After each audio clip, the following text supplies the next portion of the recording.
자, 태진아 씨의 이야기인데요. 태진아 씨가 기자회견하면서 서른도 씨 얘기를 했다고 합니다. 그래서 가만히 있는 서른도 씨가 엉뚱하게 불똥이 튀어서 약간 섭섭한 그런 감정을 표출을 했다고 하는데, 뉴스 다반사 저희가 간단히 정리를 해드리자면, 오늘 뉴스 다반사는 논란의 중심에 선 인물 4명에 대한 이야기를 해보도록 하겠습니다. 앞서 보신 것처럼 태진아 씨, 그리고 JTBC에 있는 이영돈 PD, 그리고 홍가혜 씨, 마지막으로 홍준표 경남지사에 대해서 이야기를 해보겠습니다. 먼저 태진아 씨 얘기를 하면 태진아 씨 본인 얘기보다는 이제 서른도 씨랑 송대관 씨 이야기를 해봐야 되는데, 먼저 그 태진아 씨가 기자회견에서 어떤 이야기를 했는지 한번 들어보고 이야기 이어가도록 하겠습니다.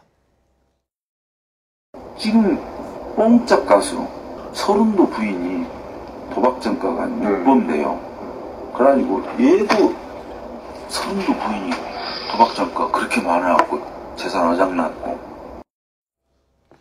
이제 저 녹취록은 이제 태진아 씨가 기자회견하면서 자기의 억울함을 호소하기 위해서 시사저널 USA 측과 통화한 그 녹취록을 공개를 한 건데, 그 과정에서 엉뚱하게도 서른도 씨의 부인이 전과 6범, 도박 전과 6범이라는 건데, 일단 그거 맞습니까? 사실 팩트는? 그거는 저는 모르겠습니다. 아닌 걸로 알고 있고요.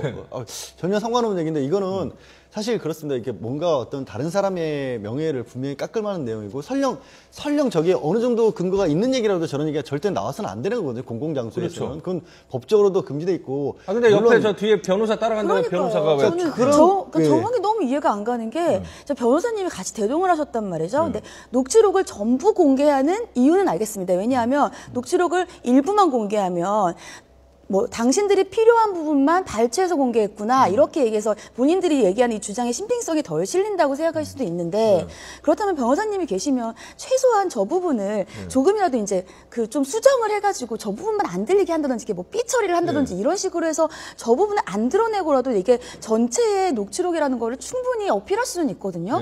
근데 굳이 저거를 저렇게 하는 이유를 저도 모르겠고, 그럼 당연히 저 부분에 대해서는 서른도 씨 같은 측에서는 서운하다 정도가 아니라 방금 양 변호사님이 얘기하신 것처럼 거의 법적인 대응도 할 수 있는 좀 심각한 상황이죠. 사실대로 말하면.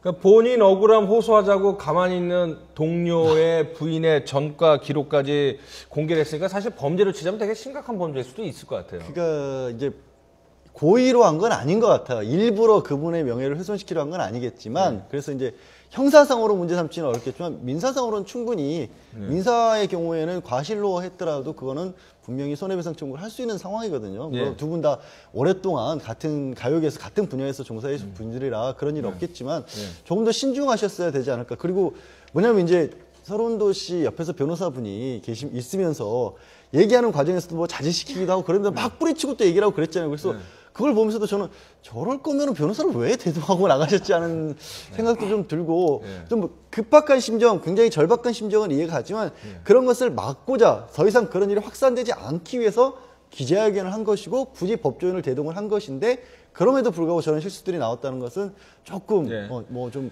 더 주의했어야 되는 상황이라고 보이는 거죠. 사람이 평소에는 되게 안정적인 상황에서는 이성적인 판단이 우선이 되는데, 이성적인 생각이.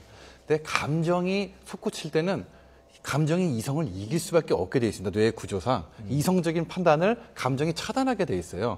근데 지금 서른도 씨의 그 기자회견에서의 태진아 씨의 기자회견에서의 그 행동을 보면 굉장히 감정적인 상황입니다. 소리를 지르고 울고, 그러니까 결국 이성적인 판단을 이 주도가 되지 않는 상황이에요. 그러니까 평소라면은 차분할 때라면 이거 서른도 씨 부인 얘기를 하면 안 되겠구나라는 판단이 들겠지만, 저렇게 감정적인 상황에서는 충동적으로 막 던질 수가 있다라는 거죠. 그래서 아마 저 녹취록을 편집할 때도 그런 생각을 절대 못하게 되지 않았나 생각이 듭니다. 다시 한번 그러면 그 사이에 이성을 잡고 있어야 될 변호사는 뭐 했냐는 얘기가 또 나올 수밖에 없는데, 서른도 씨가 어쨌든 한마디를 했습니다. 뭐 아내의 아픈 상처는 누가 책임지나 말 한마디에 아내가 도박 전과자가 됐다. 이는 명예훼손이다. 이렇게 얘기를 했습니다. 선배님 속상하다고. 그랬더니 뭐 태진아 씨가 또 미안하다고 얘기를 했습니다. 송대관 씨 얘기도 나왔나 보네요. 그래서 송대관 씨, 서른도 씨 아내의 도박 전과 6범 얘기를 해서 충격과 고통을 드려 죄송합니다. 뭐 비슷한 얘기가 있긴 있나 봅니다. 저희가 뭐 자세하게 연예인의 아내까지 뭐 전과를 모르니까. 자, 이런 상태에서 태진아 씨가 다시 한번 시사저널 USA 측을 뭐 고소를 하겠다라고 하면서 이제는 어떻게 보면 이제 법정 소송으로 가겠다. 뭐 이렇게 입장을 정리한 것 같습니다. 왜냐하면 지금 뭐 이게 두 가지 면이잖아요. 그러니까 태진아 씨가 정말로 도박을 했느냐 하는 부분과 또 시사저널 USA라는 데서 그걸 어떤 식으로든지 악용을 해서 협박을 했느냐 부분인데 이게 뭐 도박 여부는 사실은 증거 같은 게 나오기가 굉장히 어려워요. 해외에 있었고 또 카지노라는 데서 그렇게 자료가 나오기도 어렵기 때문에. 그런데 녹취록 부분은 확실한 증거가 있잖아요. 그래서 아마도 이거는 이런 협박 같은 경우에는 미국 내에서도 중대 범죄가 될 수 있기 때문에 우리가 수사 공조를 통해서 수사가 가능한 상황이라서 공갈 부분하고 그러니까 돈을 달라고 한 공갈 부분하고 명예훼손 부분은 충분히 고소를 할 것으로 네. 보입니다.